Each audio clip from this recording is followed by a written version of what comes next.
ಮಲ್ಲಮ್ಮಳಿಗೆ ಅತ್ತಿ ಸ್ವಲ್ಪ ದನಗಳನ್ನು ಮೇಯಿಸಿಕೊಂಡು ಲೇಟಾಗಿ ಅಂದ ಬಂದಿದ್ದಕ್ಕೆ ಕೈ ಒಳಗಿರ್ತಕ್ಕಂಥ ಕುಡುಗೋಲು ತಗೊಂಡು ಯಾವಾಗಂದ ಮಲ್ಲಮ್ಮಳ ಕಾಲಿಗೆ ಅಂದ ಬಡದಲ್ಲ, ನೋವು ಅನ್ನೋದು ಎಲ್ಲರಿಗೂ ಕೂಡ ಇರುವುದಿಲ್ಲರಿ.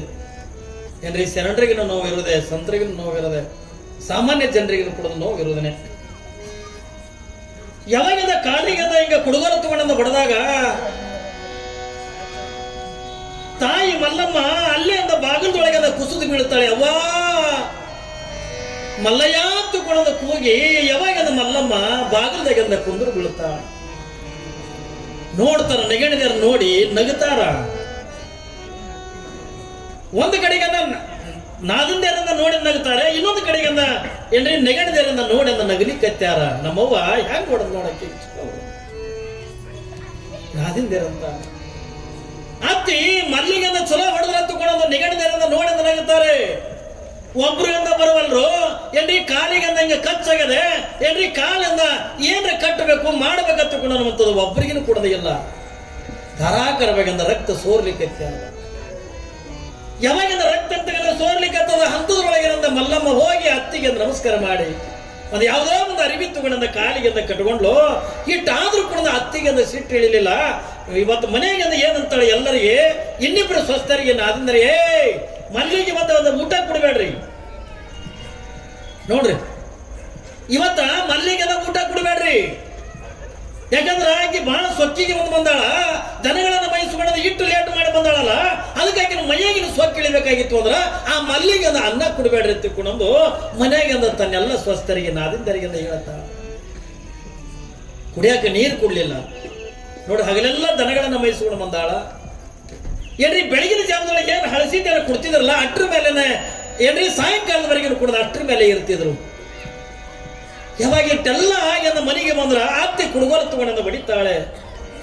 ಇಷ್ಟೆಲ್ಲ ಕಣ್ಣಾರೆ ಕಂಡು ಇಟ್ಟೆಲ್ಲ ರಕ್ತ ಹೋಗಿದ್ದನ್ನ ಕಣ್ಣಾರೆ ನೋಡಿನು ಯಾವಾಗಂದಕ್ಕಿಗೆ ಪದ್ಮಾವತಿ ಅಂತಾಳೆ, ಇವತ್ತ ರಾತ್ರಿ ಅದಕ್ಕಿಗೆ ಅದು ಊಟ ಕೊಡಬೇಡ್ರಿ, ಊಟ ಕೊಡಬೇಡ. ಯಾವಾಗಿಂದ ಈಕೆ ಮಲ್ಲಮ್ಮಗೆ ಊಟ ಕೊಡಬೇಡ್ರಿ ಅಂತ ತಗೊಂಡು ಇಟ್ಟು ಅಂದಾಗ ಏನ್ರಿ ಮತ್ತಿಟ್ಟಂದ ಏನ್ರಿ ನೆಗಣದರಿಗೆ ಅಂದ ಮತ್ತಿಟ್ಟಂದ ಖುಷಿ ಆಯ್ತು. ಏನ್ರಿ ಮತ್ತಿಟ್ಟಂದ ಖುಷಿ ಆಯ್ತು. ಇವತ್ತು ಮಲ್ಲಿಗೆ ಅಂದ ಊಟ ಕೊಡಂಗಿಲ್ಲ, ಮಲ್ಲಿಗೆ ಅಂದ ಊಟ ಕೊಡಂಗಿಲ್ಲ ಅಂತ ತಗೊಂಡು ಯಾವಾಗಂದ ಮನೆಗಂದ ಎಲ್ಲರೂ ಕೂಡ ಮಾತಾಡ್ಲಿಕ್ಕತ್ತಾರ. ಇವ್ರೆಲ್ಲ ಮಾತಾಡ್ತಕ್ಕಂಥ ನೋಡಿ ಮಲ್ಲಮ್ಮಳಿಗೆ ಅಂದ ಕೇಳತ್ತದ. ತಾಯಿ ಹೇಳಲ್ಲ, ಪಾಲಿಗೆ ಬಂದಿರ್ತಕ್ಕಂಥ ಪಂಚಾಮೃತ ತಗೊಂಡು ಜೀವನ ಕಳಿಬೇಕು. ಅತ್ತಿ ಮಾವ ಉಪವಾಸ ಇಟ್ಟನು ಕೊಡಂದ ಏನ್ರಿ ನಾವು ಇರ್ಬೇಕು. ನಾವು ಮದುವೆ ಮಾಡ್ಕೊಂಡ ಗಂಡನ ಮನೆಗೆ ಹೋಗಿರ್ತೀವಲ್ಲ, ಅತ್ತಿ ಮಾವಂದ್ರಿಂದ ನಮಗೆ ಉಪವಾಸ ಇಟ್ಟನು ಕೂಡ ನಾವು ಹೆಂಗ್ ಹೋಗ್ಬೇಕಂತ ತಗೊಂಡ ಕೇಳಿದ್ರೆ ಉಪವಾಸ ಇಟ್ಟನು ಏನ್ರಿ ನಾವು ನಗೋದನ್ನ ಬಿಡಬಾರ್ದು. ಮಲ್ಲಮ್ಮಳ ಕಿವಿಗೆಂದ ಬೀಳ್ಲಿಕ್ಕತ್ತದೆ. ಮಲ್ಲಮ್ಮ ಕೇಳಲಿಕ್ಕತ್ತಾಳೆ, ಯಾವಾಗಿಂದ ಮಲ್ಲಿಗೆಂದ ಊಟ ಕೊಡಬೇಡ್ರಿ ಅಂತ ತಗೊಂಡಂದಾಗ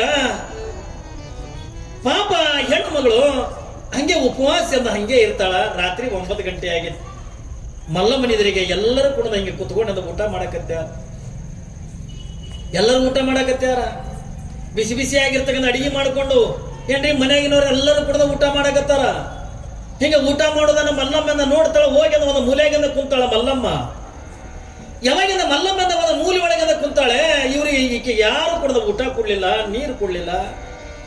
ಎಲ್ಲರ ಅವಳು ಎದುರಿಗೆ ಕುತ್ಕೊಂಡ ಆನಂದದೊಳಗೆ ಊಟ ಮಾಡ್ತಾರೆ.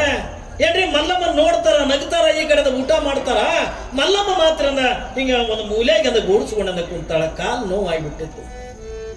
ಯಾವಾಗಿಂದ ಕಾಲ ನೋವಿನಿಂದ ಮೂಲೆ ಒಳಗೆ ಗೂಡಿಸ್ಕೊಂಡ ಕುಂತಾಳೆ. ಇಟ್ಟಾದ ಬಳಕ ಪದ್ಮಾವತಿಗೆ ಸಮಾಧಾನ ಆಗ್ಬೇಕಲ್ಲ, ಸಮಾಧಾನ ಆಗಲಿಲ್ಲ. ಯಾವಾಗಿಂದ ಮಗಳಾಗಿರ್ತಕ್ಕಂಥ ಬಸಮ್ಮಗಂತಾಳ, ಏ ಬಸ್ಸು ಏನ್ರಿ ಈ ಮಲ್ಲಿಗೆ ಊಟ ಕೊಟ್ಟಿಲ್ರಿ ಅತ್ತಿ, ಕೊಟ್ಟಿಲ್ಲವ ಆಕೆಗೆ ಊಟ ಕೊಟ್ಟಿಲ್ಲ. ಹಾಗಿತ್ತು ಅಂತಂದ್ರ ಒಂದು ಕೆಲಸ ಮಾಡ್ಬೇಕಾಕಿ. ಏನ್ ಕೆಲಸ? ಒಂದು ಚೀಲ ಜ್ವಾಳ ಬೀಸ್ಬೇಕೀಗೆ ಹೊತ್ತೊಂಡದ್ರಾಗ ಹತ್ತಕೊಂಡಂತ. ನೋಡ್ರಿ, ಒಂದ್ ಚೀಲ ಜ್ವಾಳ ಒಬ್ಬ ಹೆಣ್ಮಗಳಿಂದ ಎಷ್ಟು ಬೀಸಲಕ್ ಸಾಧ್ಯ ಅದ್ರಿ? 1 ಸೇರ್ನೋ 2 ಸೇರ್ನೋ ಏನೋ ಬೀಸ್ಬೋದು. ಆದ್ರ ಅವಳು ಏನಂತಾಳ ಪದ್ಮಾವತಿ, ಮಲ್ಲಿ ನೀ ಇವತ್ತು ಬೆಳಗಾಗುವರೆಗೂ ಕೂಡ 1 ಚೀಲ ಜ್ವಾಳ ನೀ ಬೀಸ್ಬೇಕಂತ ತಿಳ್ಕೊಂಡು ಆ ಬೀಸುಕಲ್ಲಿರ್ತಕ್ಕಂಥ ಕೋಲ್ಯಾಗ ಮಲ್ಲಮ್ಮನಿಂದ ಹಾಕಿ 1 ಚೀಲ ಜ್ವಾಳ ಇಟ್ಟು ಹೊರಗಿನ ಬಾಗಿಲು ಹಾಕೊಂಡ್ಬಿಟ್ರು. ನೋಡ್ರಿ, ಹೊರಗಿನ ಬಾಗಿಲು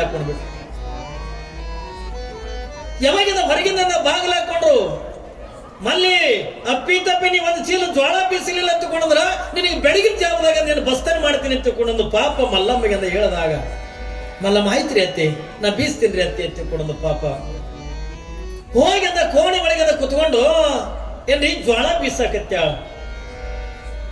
ನಾ ಹೇಳಿದ್ಮೇಲೆ ನಿಮಗೆ ಒಬ್ಬ ಹೆಣ್ಮಗಳನ್ನ ಎಷ್ಟು ಸೇರ ಬೀಸ್ಬೋದ್ರಿ? ಚೀಲಗಡ್ಲೆ ಜ್ವಾಳ ಅಂದ ಒಬ್ಬ ಹೆಣ್ಮಗಳ ಕಡೆದ ಬೀಸಕ್ಕಾಗ್ತದ? ಒಂದು ಸೇರು ಬೀಸಾಳು, ಎರಡು ಸೇರದ ಬೀಸಾಳು ಬೇಡ, ಒಂದು 4-5 ಸ್ವರ್ಗಿನೂ ಕೂಡ ಬೀಸಾಳ ಅಂತ ತಿಳ್ಕೊಳ್ಳೋಣ. ಆದ್ರೆ ಒಂದು ಚೀಲ ಜ್ವಾಳ ಇಂದ ಹೆಂಗೆ ಬೀಸಕ್ಕಾಗ್ತದ್ರಿ? ಆಗಂಗಿಲ್ಲ. ಯಾವಾಗಿಂದ ಮಲ್ಲಮ್ಮ ಬೀಸಲಿಕತ್ತಾಳೆ ಹೊಟ್ಟೆಗಿಂದ ಒಂದು ತುತ್ತು ಅನ್ನ ಇಲ್ಲ ಏನ್ರಿ, ಕುಡಿಯಕ್ಕಿಂತ ನೀರು ಕೊಟ್ಟಿಲ್ಲ, ಬಾಯಿ ಒಣಗಲಿಕ್ಕತ್ತದೆ. ಯಾವಾಗಿಂದ ಒಂದು ಕಡೆಗಿಂದ ಬಾಯಿ ಒಣಗಲಿಕ್ಕತ್ತದ, ಇನ್ನೊಂದು ಕಡೆಗಿಂದ ಹಸಿವೆ ಆಗ್ಯದೆ ಏನ್ರಿ. ಆ ತ್ರಾಸಿನೊಳಗಿಂದ ಹಂಗ ಅಂದ ಬೀಸಲಿಕ್ಕತ್ತಾಳ, ಬಾಯಿ ಒಣಗ್ಯದ. ಏನ್ ಮಾಡಬೇಕು? ಸುಸ್ತಾಗ್ಲಿಕ್ಕತ್ತದೆ. ಯಾವಾಗಿಂದ ಸುಸ್ತಾಗಿ ಮಲ್ಲಮ್ಮ ಒಂದು 5-6 ಸೊಲಗಿಂದ ಬೀಸಿರ್ಬೇಕು ಏನ್ರಿ, ಒಂದು 5-6 ಸೊಲಗಿಂದ ಬೀಸಿರ್ಬೇಕು. ಯಾವಾಗಿಂದ 5-6 ಸೊಲಗಿಂದ ಬೀಸಾಳ, ಬೀಸಿ ಯಾವಾಗಿಂದ ಕಣ್ಣಿಗೆಂದ ಕತ್ತಲು ಬರ್ಲಾಕತ್ತದ. ಕಣ್ಣಿಗೆಂದ ಕತ್ತಲು ಬಂದು ಕೈಕಾಲದೊಳಗಿಂದ ಶಕ್ತಿ ಅಂತ ತೆಗೆದ ಕಳ್ಕೊಂಡು ಬಿಟ್ಲು ಮಲ್ಲಮ್ಮ. ಯಾಕೆ? ಹೊಟ್ಟೆಗೆ ಅನ್ನ ಇಲ್ಲ. ಒಂದು ಬೆಳಗಿನ ಜಾವದೊಳಗೆ ಅದಿಟ್ಟದ ಊಟ ಮಾಡಿ ತಗೊಂಡ ಮಲ್ಲಮ್ಮ ಏನ್ರಿ, ರಾತ್ರಿ ಎಲ್ಲ ಮಧ್ಯಾಹ್ನ ಊಟ ಇಲ್ಲ, ರಾತ್ರಿ ಊಟ ಇಲ್ಲ, ಕುಡಿಯಕ್ಕೆ ನೀರು ಸರಿಗ ಇಲ್ಲ ಅಂತ ತಗೊಂಡಾಗ ಹೆಂಗ ತಾನೇ ಬೀಸಲಕ್ಕೆ ಸಾಧ್ಯ ಅದ್ರಿ? ಯಾವಾಗಿಂದ ಬೀಸಿ ಯಾವಾಗಿಂದ ಸುಸ್ತಾಗಿ ಮಲ್ಕೊಂಡು ಬಿಟ್ಲು. ಅಲ್ಲೇ ಹಿಟ್ಟಿನಾಗ ಮಲ್ಕೊಂಡು ಬಿಟ್ಟಾಳ. ಯಾವಾಗಿಂದ ಹಿಟ್ಟಿನೊಳಗೆ ಮಲ್ಕೊಂಡು ಬಿಟ್ಲು. ಆಶ್ಚರ್ಯ ಏನು ತಗೊಂಡು ಕೇಳಿದ್ರೆ ಮಲ್ಲಮ್ಮಗೆ ಸುಸ್ತಾಗಿ ಕಣ್ಣಿಗೆ ಕತ್ತಲು ಬಂದು ಈಗ ಯಾವಾಗಿಂದ ಮಲ್ಲಮ್ಮಿಂದ ಮಲ್ಕೊಂಡು ಬಿಟ್ಲು. ಮಲ್ಕೊಂಡ್ರ ಆಶ್ಚರ್ಯ ಏನು ತಗೊಂಡು ಕೇಳಿದ್ರೆ ತಿರುಗತಕ್ಕಂಥ ಬೀಸುಕಲ್ಲ ನಿಂದಿರ್ಲಿಲ್ಲ. ಕಲ್ಪನೆ ಇರಲಿ ನಿಮಗ, ತಿರುಗತಕ್ಕಂಥ ಬೀಸುಕಲ್ಲಿಂದ ನಿಂದಿರ್ಲಿಲ್ಲ. ಕಲ್ಲು ತಿರುಗಲಿಕ್ಕತ್ತದೆ. ಆ ಚೀಲದೊಳಗಿರ್ತಕ್ಕಂಥ ಜ್ವಾಳದ ಕಾಳ ತಂತಾನೆ ಅಂದ ಎದುರಾಗ ಕಲ್ಲಿನೊಳಗೆ ಹಾಕೊಳ್ಳಿಕ್ಕತ್ತದೆ. ಯಾವಾಗಿಂದ ಬೆಳಗಾಗುವರೆಗೂ ಕೂಡ ಏನ್ರಿ ಮಲ್ಲಮ್ಮ ಬೀಸಾಳಿ ಅಂತ ತಗೊಂಡ ಕೇಳಿದ್ರೆ ಬೀಸಲಿಲ್ಲ. ಸುಮಾರು ಒಂದು 5-6 ಸೊಲಿಗೆ ಅಂದ್ರೆ ಬೀಸಿರ್ಬೇಕು. ಅಷ್ಟ್ರೊಳಗಿಂದ ಸುಸ್ತಾಗ್ಯದ. ಯಾವಾಗ ಆ ಮಲ್ಕೊಳ್ಳಲ್ಲ, ಆಕೆ ನಂಬಿದ್ದ ಯಾರನ್ನ? ಮಲ್ಲಯ್ಯನನ್ನ ನಂಬಿದ್ದಲ್ಲ, ಸ್ವತಃ ಮಲ್ಲಯ್ಯನೇ ಬಂದು ಮಲ್ಲಮ್ಮಳ ಒಂದು ಚೀಲ ಜ್ವಾಳ ಬೀಸಿ ಅಂತ ಹೋಗಿರ್ತಾನೆ ಏನ್ರಿ. ಮಲ್ಲಮ್ಮಗ ಸುಸ್ತಾಗಿ ಮಲ್ಕೊಂಡಾಗ ಸಾಕ್ಷಾತ್ ಮಲ್ಲಯ್ಯನೇ ಬಂದಂದ ಮಲ್ಲಮ್ಮಳ ಒಂದು ಚೀಲ ಜ್ವಾಳ ಬೀಸ್ತಾ. ಕಲ್ಪನಾ ಇರ್ಲ ಮಗ, ನಂಬಿ ಕರೆದೊಡೆ ಓ ಎನ್ನನೇ ಶಿವ.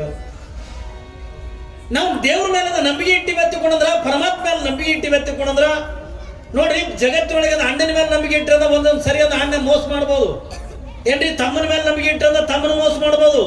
ತಂದೆ ತಾಯಿ ಮೇಲೆ ಇಟ್ಟ ಒಂದೊಂದು ಪ್ರಸಂಗದೊಳಗೆ ತಂದೆ ತಾಯಿನ ಮೋಸ ಮಾಡ್ಬೋದು ಏನ್ರಿ. ತಂದೆ ತಾಯಿ ಮಕ್ಕಳ ಮೇಲೆ ಏನ್ರಿ ನಂಬಿಕೆ ಇಟ್ಟಿದ್ರ ಅವ್ರನ್ನು ಕೂಡ ಒಂದೊಂದು ಟೈಮ್ ಮೇಲೆ ಮೋಸ ಮಾಡ್ಬೋದು.